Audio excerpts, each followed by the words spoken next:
Bienvenue dans Mystic Mind, un espace où l'on prend le temps de réfléchir, d'explorer et de s'éveiller. Ici, nous voyageons au croisement du développement personnel, de la psychologie et de l'ésotérisme, pour mieux comprendre qui nous sommes, ce qui nous guide et comment avancer vers une vie plus consciente et équilibrée.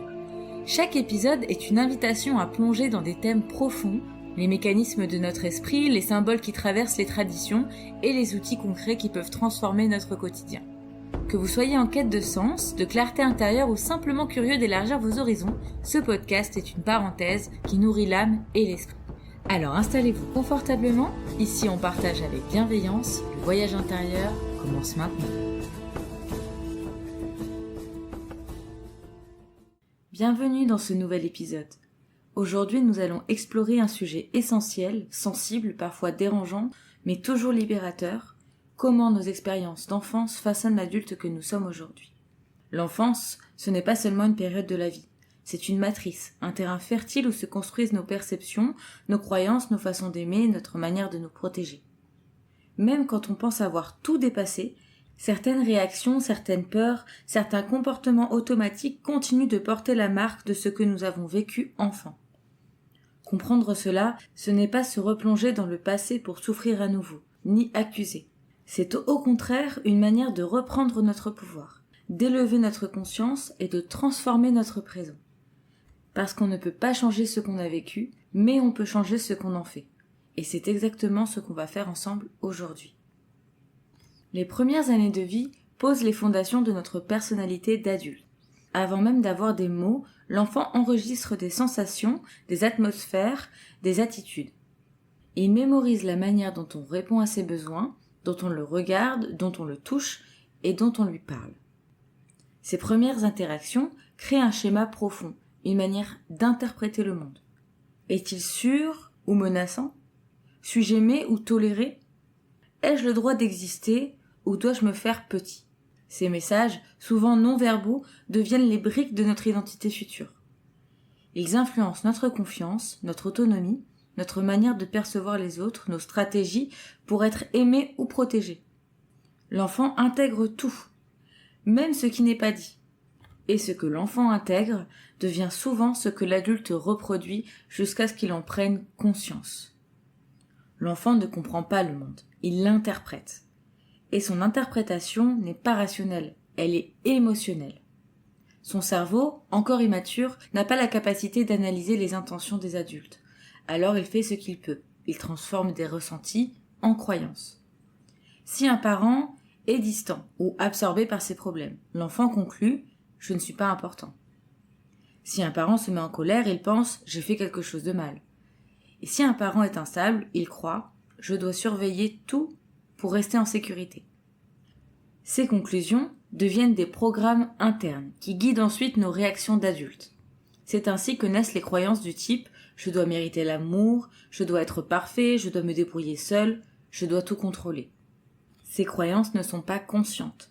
Elles sont enracinées dans notre mémoire émotionnelle et influencent notre vie sans que l'on s'en rende compte.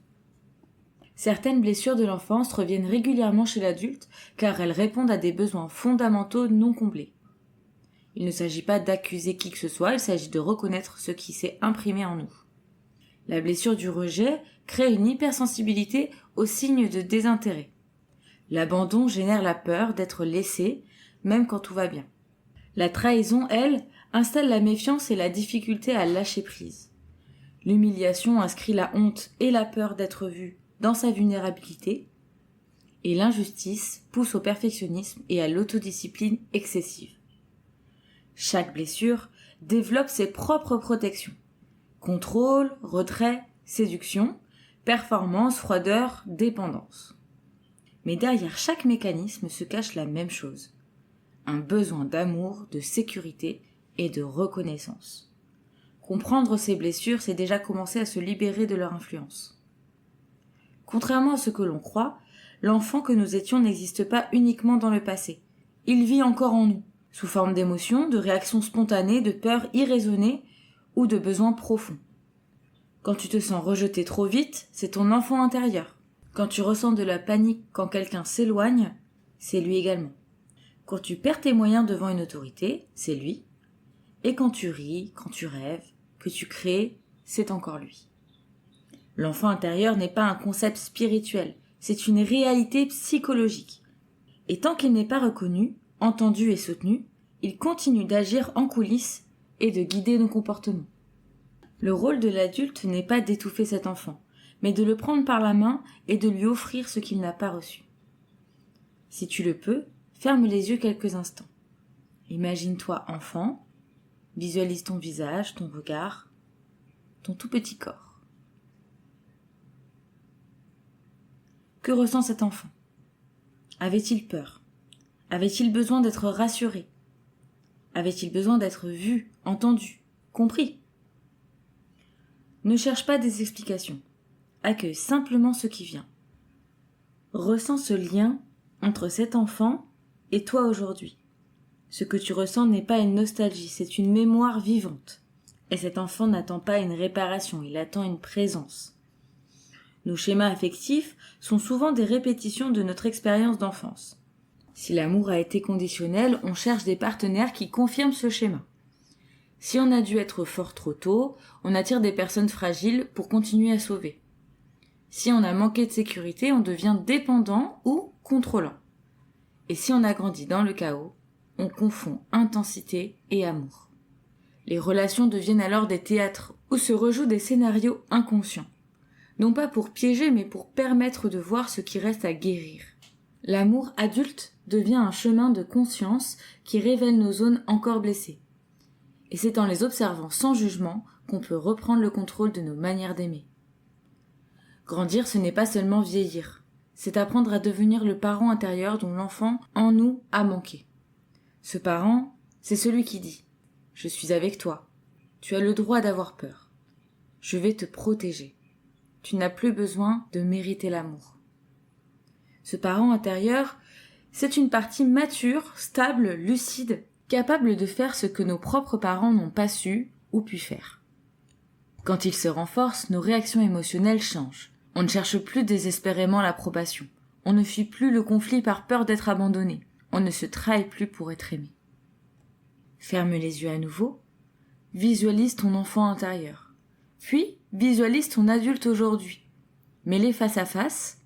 Imagine que ton adulte s'accroupit pour être à la hauteur de l'enfant. Et il lui dit doucement « Je suis là maintenant. Tu n'es plus seul. Ce que tu as vécu ne te définit plus. » Ressens ce lien, c'est le début d'une réparation profonde. Une fois que nous avons identifié nos schémas, nous pouvons commencer à les transformer. Cela implique d'observer nos réactions automatiques. La fuite, l'impatience, le contrôle, la recherche d'approbation. Puis, d'y apporter une réponse différente. Chaque fois que tu réagis différemment de d'habitude, tu écris une nouvelle page.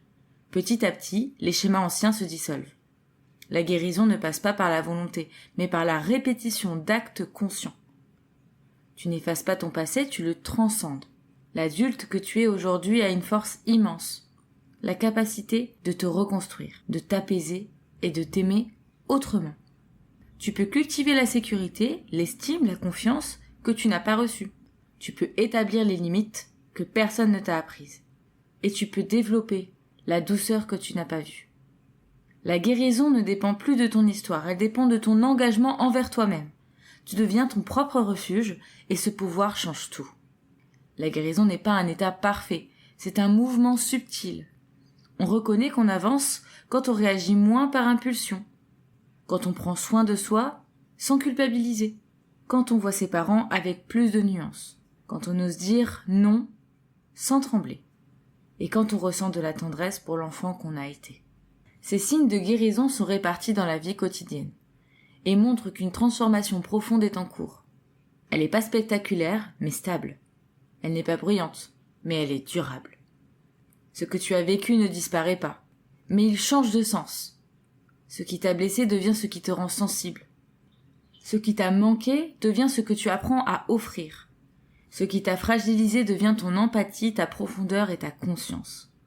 C'est ainsi que le passé cesse d'être une prison et devient un tremplin. Ton histoire n'est pas une fatalité, c'est un matériau d'évolution.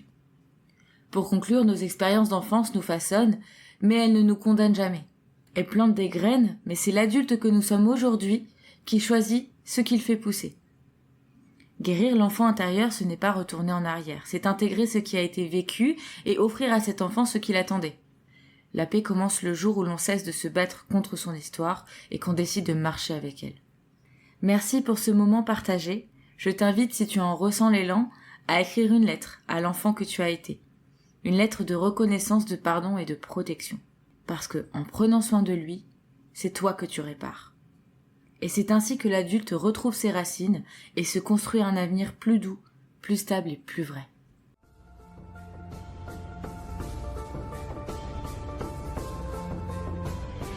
Merci d'avoir partagé ce moment avec moi. Je m'appelle Lavande. J'espère que ces réflexions vous auront apporté des clés, des pistes ou simplement une inspiration pour avancer sur votre chemin. Si vous avez aimé, vous pouvez liker ou mettre un commentaire. Ça soutient la chaîne et ça permet de partager cette énergie positive au plus grand nombre. Rappelez-vous cependant, rien n'est vérité absolue. Chacun garde toujours son libre arbitre, son discernement et sa propre voie à suivre. Prenez ce qui résonne en vous et laissez le reste. Si cet épisode a pu vous aider, même un instant, alors il a rempli sa mission. Ensemble, continuons à cultiver la conscience, la solidarité et la lumière intérieure. À très bientôt pour un nouveau voyage.